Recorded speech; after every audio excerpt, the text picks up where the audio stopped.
வணக்கம்.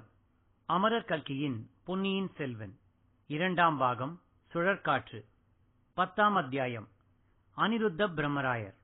இந்த கதையின் ஆரம்ப காலத்திலேயே நமக்கு நெருங்கி பழக்கமான ஆழ்வார்க்கடியான் நம்பியை கொஞ்ச காலமாக நாம் கவனியாது விட்டுவிட்டோம். அதற்காக நேயர்களிடமும் நம்பியிடமும் மன்னிப்பு கோருகிறோம். முக்கியமாக நம்பியின் மன்னிப்பை இப்போது நாம் கோரியே தீர வேண்டும். ஏனெனில் ஆழ்வார்க்கடியான் இப்போது வெகு கோபமாய் இருக்கிறான். அவனுடைய முன்குடுமி ராமேஸ்வர கடற்கரையில் அடிக்கும் காற்றில் பறந்து கொண்டிருக்கிறது.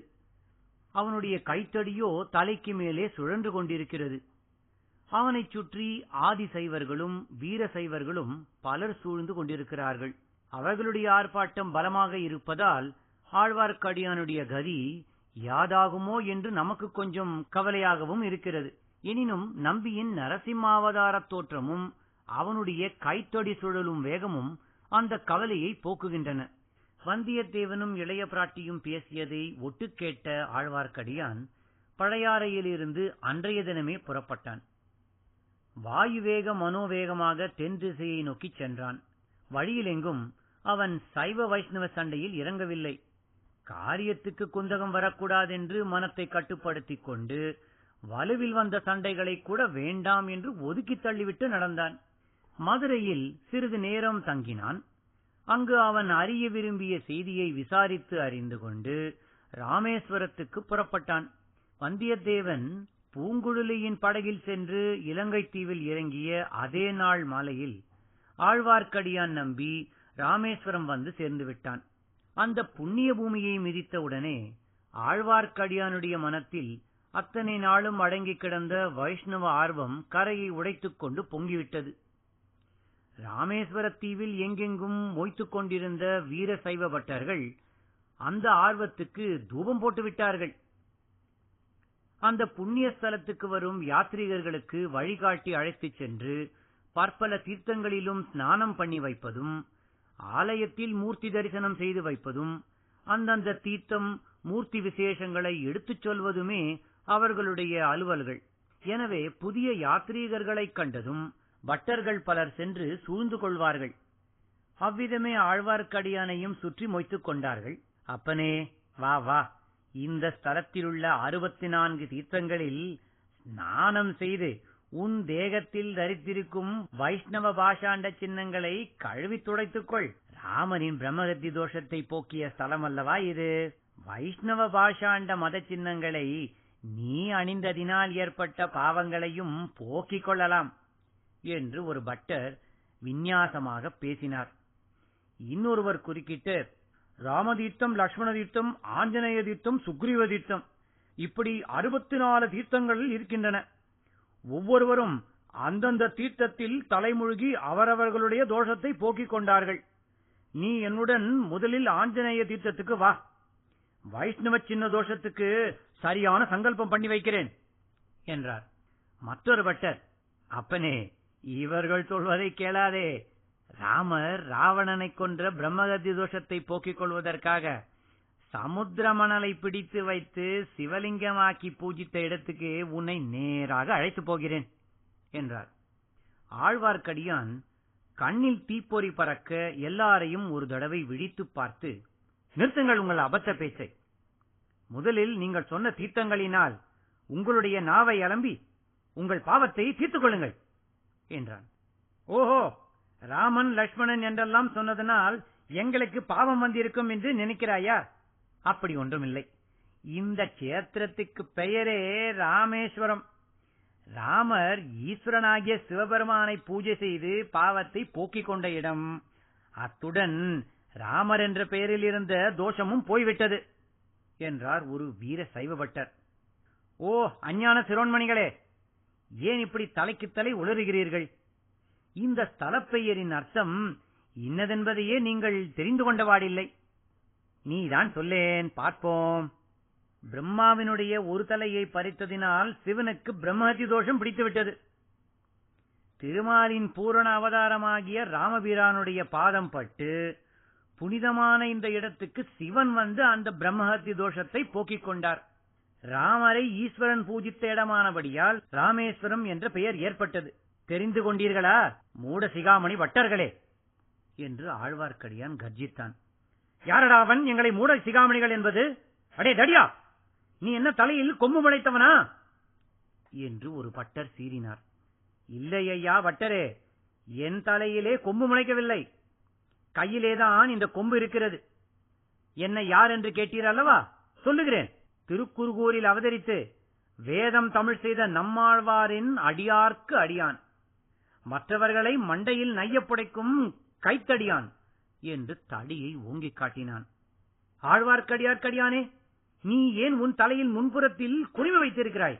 அதையும் வழங்க சிரைத்து விட்டாயானால் உன் மண்டையினால் உள்ளும் புறமும் ஒன்றாயிருக்கும் என்றார் ஒரு சைவர். பட்டர்களே, இந்த புண்ணிய கஷேத்திரத்திலே வந்து என் முன்குடுமையை எடுத்து விடுவதாகவே எண்ணியிருந்தேன். அதற்குள் நீங்களே ஞாபகப்படுத்தினீர்கள். அடே, நாவிதர் தெருவுக்கு சென்று ஒரு நாவிதனை அழைத்து வரங்களடா. கத்தியை நன்றாய் தீட்டிக் கொண்டு வர சொல்லுங்கள். இவனுடைய சிகையை ஆணி வேரோடு களைந்தெறிய சொல்லலாம் என்றார் ஒரு பட்டர். இதற்கு நாவிதனை கூப்பிடுவானேன், நாமே அந்த கைங்கரியம் செய்து விடலாமே. நல்ல கூர்மையான கத்தியாக கொண்டு வாருங்கள் என்றார் இன்னொரு சைவர். கொஞ்சம் பொறுங்கள், இன்னும் ஒரு விஷயம் பாக்கி இருக்கிறது. ஒரு காலத்தில் என் தலை முழுவதும் சிகை அடர்த்தியாக இருந்தது. ஒரு சைவனுடைய மண்டையை உடைத்துவிட்டு என் சிகையிலிருந்து ஒரு ரோமத்தை வாங்கி விடுவதென்று விரதம் எடுத்துக் கொண்டேன். அதன்படி முக்காலே அரைக்கால் வாசி சிகை தீர்ந்துவிட்டது. இந்த ஊரில் என் முழு விரதத்தையும் நிறைவேற்றி கடலில் ஒரு முழுக்கு போடப் போகிறேன். எங்கே, ஒவ்வொருவராக உங்களுடைய மண்டையை காட்டுங்கள், பார்க்கலாம் என்று ஆழ்வார்க்கடியான் கைத்தடியை ஓங்கினான். அடேரே, இந்த வைஷ்ணவன் என்ன துடுக்காக பேசுகிறான் என்று சொன்னார் ஒருவர். எங்கள் எல்லோருடைய மண்டையையும் உடைத்து விடுவாயா, உன்னால் முடியுமா என்று கூறினார் இன்னொருவர். முடியாமலா முக்காலே அரைக்கால் பங்கு சிகையை எடுத்து விட்டிருக்கிறேன் என்று கூறி ஆழ்வார்க்கடியான் தடியை வேகமாக சுழற்றத் தொடங்கினான். அடியுங்கள், பிடியுங்கள், கட்டுங்கள், வெட்டுங்கள் என்று தலைக்கு தலை கத்தினார்களே தவிர அக்கூட்டத்தில் யாரும் ஆழ்வார்க்கடியானுக்கு அருகில் நெருங்கவில்லை. அச்சமயம் வெகு சமீபத்தில் எழுந்த ஒரு கோஷம் அவர்கள் எல்லாருடைய கவனத்தையும் கவர்ந்தது. திரிபுவன சக்கரவர்த்தி சுந்தர சோழ பராந்தகரின் மகா மான்ய முதன் மந்திரி அனிருத்த பிரம்மாதிராஜர் வருகிறார், பராக் பராக். எல்லோரும் திகைத்து போய் கோஷம் வந்த திசையை நோக்கினார்கள். ஆழ்வார்க்கடியான் எல்லாரிலும் அதிகமாக திகைத்து தனது கைத்தடியை பக்கத்தில் வைத்துக் கொண்டு பார்த்தான். அவர்கள் நின்று சண்டையிட்ட இடம் ராமேஸ்வர கோயில் மதிலின் ஓரமான ஒரு முடுக்கு. அந்த முடுக்கு திரும்பியதும் எதிரே விரிந்து பறந்த கடல். அக்கடலின் காட்சியோ கண்கொள்ளாத அற்புத காட்சியாய் இருந்தது. பெரிய பெரிய மரக்கலங்கள், நாவாய்கள், சிறிய கப்பல்கள், படகுகள், ஓடங்கள், வள்ளங்கள், வத்தல்கள், கட்டுமரங்கள் ஆகியவை நெடுகிலும் வரிசை வரிசையாக கண்ணுக்கெட்டிய தூரம் காணப்பட்டன. பாய்மரங்களிலிருந்து படபடவென்று காற்றில் அடித்துக் கொண்டு பறந்த வெண்ணிறப் பாய்கள் கடலையும் வானத்தையும் தூரத்திலே திட்டு திட்டாக தோன்றிய பல தீவுகளையும் பெரும்பாலும் மறைத்துக் கொண்டிருந்தன. மேலே சொன்னவாறு கட்டியங்கூறிக்கொண்டு காவல் வீரர்கள் முன்னும் பின்னும் தொடர சோழ சாம்ராஜ்யத்தின் புகழ்பெற்ற முதன் மந்திரி அன்பில் அனிருத்த பிரம்மராயர் ராஜகம்பீரத்துடன் ஒரு படகில் வந்து கொண்டிருந்தார். கரையில் கோயில் மதிரோரமாக நடந்து கொண்டிருந்த சச்சரவை அவர் கவனித்தார். கூட்டத்தின் நடுவில் கக்கத்தில் தடியுடன் பரமசாதுவைப் போல நின்ற ஆழ்வார்க்கடியானை கையினால் சமிக்ஞை செய்து அருகில் அழைத்தார்.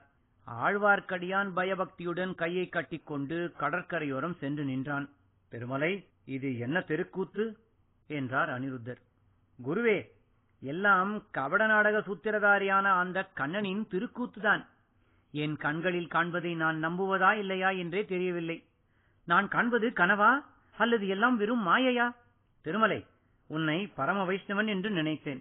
எப்போது பிரபஞ்சத்தை மித்தை என்று சொல்லும் மாயாவாதியானாய்? குருவே, பரம வைஷ்ணவ பரம்பரையில் அவதரித்த தாங்கள் சைவ சமய ஆகும்போது நான் ஏன் மாயாவாதியாக கூடாது? என்னுடைய பெயரை மாற்றிக்கொண்டு ஸ்ரீ சங்கர பகவத் பாதாச்சாரியாரின் அடியார்க்கடியன் ஆகிவிடுகிறேன். பொறு, நான் சைவ சமய ஆனதாக யார் சொன்னது?